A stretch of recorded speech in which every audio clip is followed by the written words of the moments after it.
Anos depois, nós tivemos uma outra legislação ordinária. Agora me refiro à Lei 9278 de 96. 9278 de 96. E nessa legislação, o dado interessante é que já não há mais a exigência dos 5 anos. A nova legislação já retira qualquer período mínimo, então já em 96 não havia mais a exigência desses 5 anos para a configuração da união estável. Pois bem, meus amigos, depois disto vem o novo Código Civil. O Código de 16, o Código Bevilacqua, é superado pelo Código de 2002.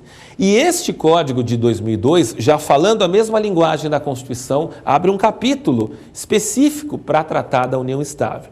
E aí nós passamos a ter, então, uma legislação regulamentada sobre união estável no diploma civil. A partir do artigo 1723 do Código Civil, nós temos os contornos que até hoje vigoram sobre a união estável. Então, em termos de Código Civil, foi com o Código Civil de 2002 que o artigo 1723 positivou a ideia e os contornos atuais da união estável. Você poderia me perguntar, então hoje, a partir do Código 2002, para configurar uma união estável, quais são os requisitos necessários? E eu te respondo dizendo que da leitura do 1723, você extrai os requisitos necessários para caracterizar a união estável. Quer saber quais são os requisitos? Primeiro, diz o 1723, convivência pública.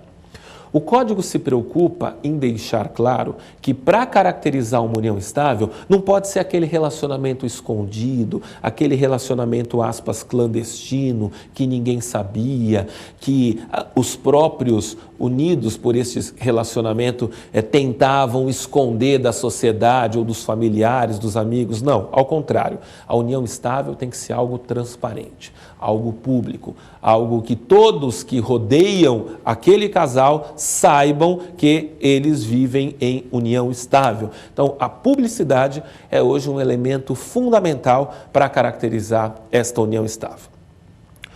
Um outro requisito fundamental que a lei coloca no 1723 ainda é a ideia da continuidade na relação.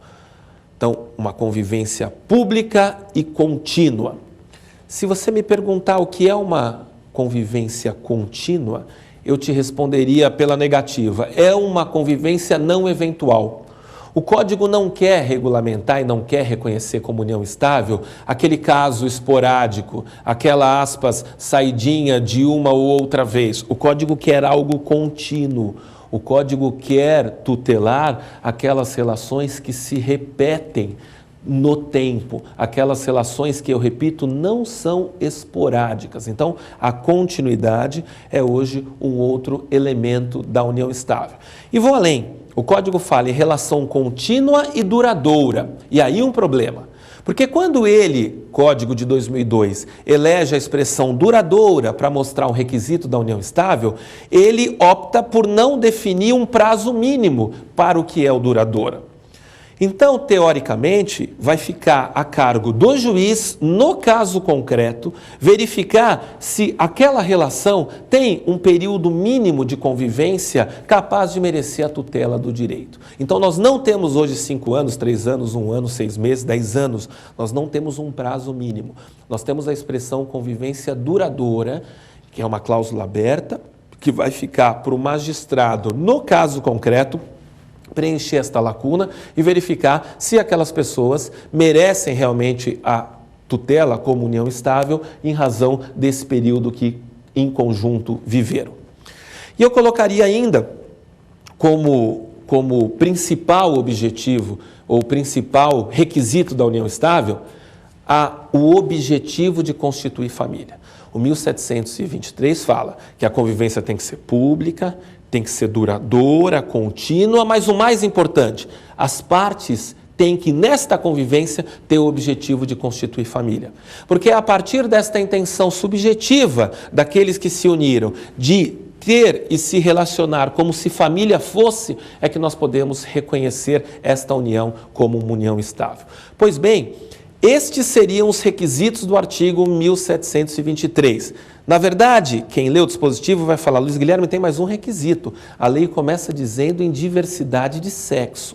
Mas aí eu vou guardar para daqui a pouco um comentário específico sobre esse assunto, na medida em que recentemente o Supremo Tribunal Federal proferiu um julgamento afastando a necessidade de diversidade de sexo, reconhecendo a união estável homoafetiva. Então, nesse particular, o artigo 1723, quando proclama e pede a diversidade de sexo, nesse momento está superada pela decisão do Supremo Tribunal Federal, que reconhece a união estável entre homoafetivos.